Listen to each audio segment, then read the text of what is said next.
whatever happened to the Promise collection?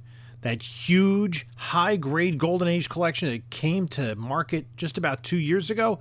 Let's take a look at a brief glimpse of what's happened to some of those books up next on this video from Bronzeville Comics.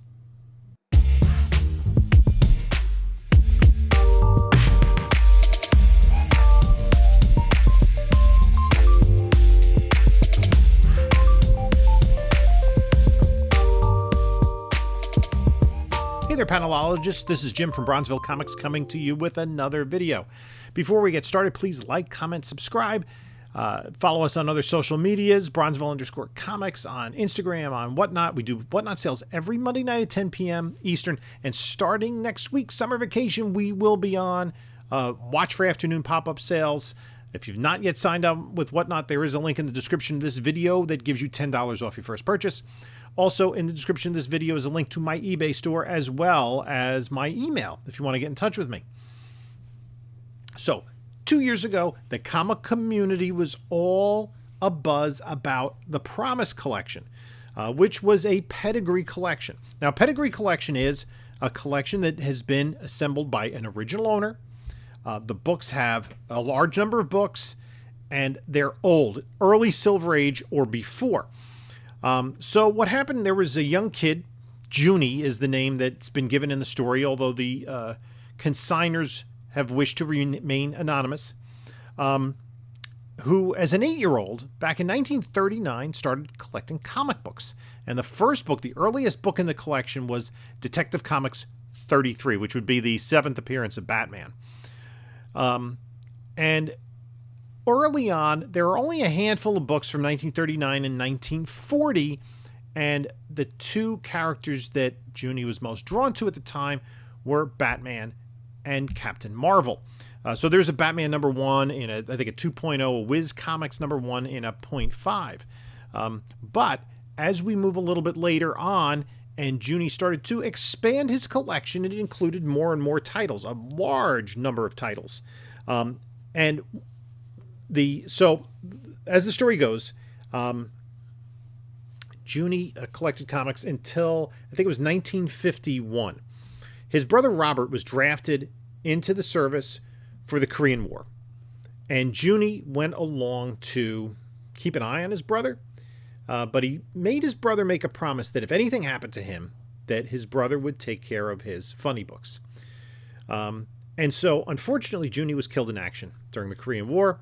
His brother came home from war and kept his promise, packaged the books away, put them in the attic, and they stayed there for decades. Eventually, Robert passed away of old age, and the descendants found this stash of high-grade comic books. There were over 5,000 books in the collection, and many of them in very, very, very high grade. I took a look at one title in particular because it was a popular title and it spanned a large period of time. And that title is All-Star Comics. So based on the sales from Heritage, every issue of All-Star Comics from 22 through 55, and 22 came out in, what month was it? October of 1944. I'm sorry, through 53. 22 through 53, with the exception of issues 30 and 31. All of those have been graded in the Promise collection, and only 5 of them came back lower than 9.2. Issue 27 was an 8.5, 28 was a 7.5, 39 was a 6.0, 41 was an 8.0, and 43 was an 8.5. And I imagine there were some books that might have been on the top of the pile and received some damage or something. But the rest of the books were in high grade. Now, there are people, I have not seen them in hand, but there are people who think that the collection may have received lenient grading from CGC. Be that as it may, still, I mean, some marvelous collections. Now, All-Star Comics ran through issue 57 in 1951, but the last 4 issues were not graded. However, issue 55 was sold in good condition for a few $100s. which puts it a little bit different than the other books that it was in, such relatively low grade compared to the other books in the collection. Now, the Promise collection, as with any Pedigree, currently gets kind of this gold label at the top to really differentiate it. So when these books came to market in June of 2021, this was at the height of the comic boom. You have that, and then add this hysteria over this collection and the story behind it. Now, there are collectors who like pedigrees, and they like pedigrees with a story. The Okajima pedigree, which is a collection by a young lady who was in Japanese internment camps during World War II, and those books she collected afterwards, but those books survived through to current day, from when she was in the camp, traveled with her. That is a sought-after collection. Obviously, the Mile High, the Egger Church. There are Davis Crippen collections. There are pedigrees that have an amazing, group of books in there. But the Promise collection has this story of the brother keeping his promise, of taking care of the funny books, as they were called at the time. Now, I found examples of a few books that have come to market since, that they were sold in 2021, most of them in June as part of the Promise collection, and then the new owner has subsequently resold them. Did it go well? And it does tell us, I think, something about the high-end comic book golden age market. Something that probably nobody that's watching this video can afford to invest their time in. But it is, I think, something of interest in the comic book community. One book that sold a little bit later, was in one of the subsequent waves of sales, was Detective Comics 58 in a 7.5. In September of 2021, it sold for $44,400. And then 1 year later, in September of 2022, it sold for $40,800. So a $3,600 decrease in sales price. Nothing huge there. We have seen some other slight decreases. Superman 26, amazingly. Superman 26 in a 9.6 sold in that first batch in June of 2021 for $57,600. Subsequently, it sold this past April for $56,400, so $1,200 down. Not a big difference. I think the fact that it's that early a Superman book helps it maintain its value compared to other books in the collection that may be from the mid to late 40s and just in general are more available. For instance, Superman 53 in a 9.4.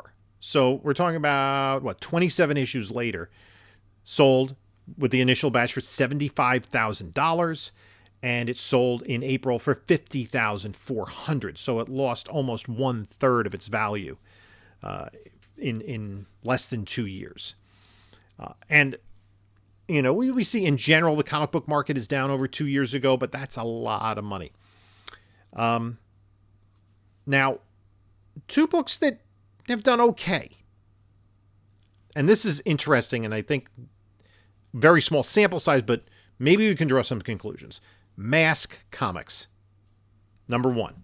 Mask Comics, number one, 1945 LB Cole cover, sold with the original group for $102,000, and then it sold in April for $144,000. So $42,000 increase, just about 40% above what it had gone for originally. Another book that has fared very well is Eerie Comics number one, which is essentially the first considered it's from 1946, the first horror title. That sold with the original group for $90,000. And then it sold in April for $108,000, or a 20% increase in value. And that's in a 9.2. So the the conclusion or the hypothesis that I have. I'm not drawing a conclusion here, but I have an hypothesis that potentially the pre-code horror books are the ones that are currently most sought after. And I think that is a segment of the hobby that has remained strong in the last 2 years. Obviously, pre-code horror has no movie spec behind it, no MCU going on or DCU. So it is a little bit different area of the hobby, and I think a lot of people have kind of,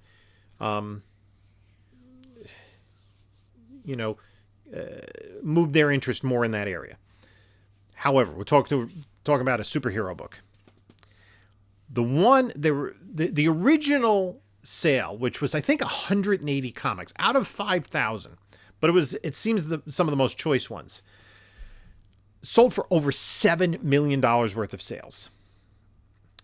There was a Phantom Lady classic Baker cover that sold, and then this book, Detective Comics 140, in a 9.6, the first appearance of the Riddler, sold. It was a co-record from this collection, $456,000.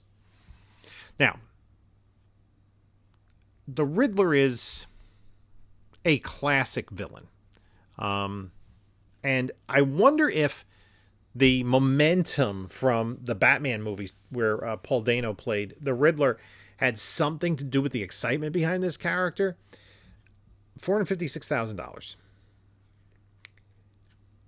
And in April, the same copy sold for $360,000, $96,000, or more than 20% off of what it had originally sold for. So somebody took a real beating on this one because, you had to pay the fees to buy it and the fees to sell it, and maybe it was a tax write-off.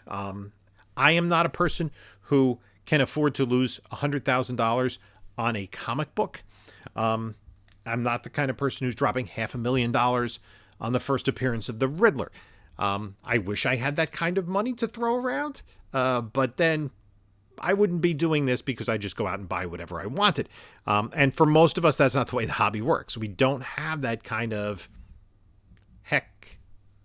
do whatever you want money that allows you to spend $500,000 on a Riddler comic book. So long term, will these hold value? Maybe. But I think what we saw at the time was that excitement at the height of the comic market. We saw people getting in as potential investors that have gotten out because they lost $100,000 on a comic book. And what's interesting is the horror titles have held up. Now, I would, if I had time, I'd like to do a deeper dive into some other titles and check the completeness. I did All-Star Comics because it only came out pretty much quarterly. So there were limited number of issues. It was one of the more popular titles. It's a title that people like to collect. So again, 22 through 53, all but 2 of the issues have been sold from the Promise collection. I don't know if issues 30 and 31 were part of the collection, haven't come to market yet. It seems as though there haven't been 5,000 books that have come to market. Now, a lot of them were books that Heritage/CGC, they weren't going to grade because they wouldn't have been worth enough money to grade, because there were, all sorts of Western titles, funny animal books, a wide variety of books that aren't as eminently collectible, even in high grade, by collectors. That being said, though, they did not grade the All-Star Comics 55, which sold for $300 some odd. If I got that book and, it's a book as a collector, on a little bit more of a budget. If you're an All-Star Comics fan, yeah, maybe it would be worth getting that raw copy and sending it in and getting the Pedigree label, to have a Pedigree label in your collection. When the books came up, there was an issue of Leading Comics. Yeah, 3 issues of Leading Comics. The final 3 issues of the 7 Soldiers of Victory run, 12, 13, and 14 were all part of the Promise collection. They came back at grades of 9.4, 9.0, 9.4. I needed 9.4 for my collection at the time, and I was looking at the Promise collection book, and when it got close to $2,000, I tapped out. It did sell for $2,640, which was a little bit out of my budget. And if anything, because that's a title I've collected, that I might have been interested in. But again, when you compare it to fair market value, which is hard to ascertain because there aren't many 9.4 copies of books from like 1944, it was something I was considering, but it wasn't something that I wanted to go that much over fair market value for. I wanted a nice, clean copy that could be part of my collection, and I did get one. So that was the only Promise collection book I was really looking at seriously, figuring maybe it would fly under the radar a bit because it was like in September, the second wave. So I don't know exactly how many books from the Promise collection have been graded. That would be a lot of research to conduct and to see which titles. Now, it might be worth to look at, Batman, Detective Comics, Captain Marvel, Wiz Comics, something that evidently he was interested in from an early age, to see how many of those books have been graded and what their grades are. And maybe that's something for another video. So let me know what you think. Do you think a Pedigree collection like this is worth investing extra money in? Is it something you'd be interested in, or something you could afford, or is it just some kind of comic collecting trivia that you find interesting? Let me know in the comments below. In the meantime, you can take a look at a couple of my other videos here, and this is Jim saying until next time.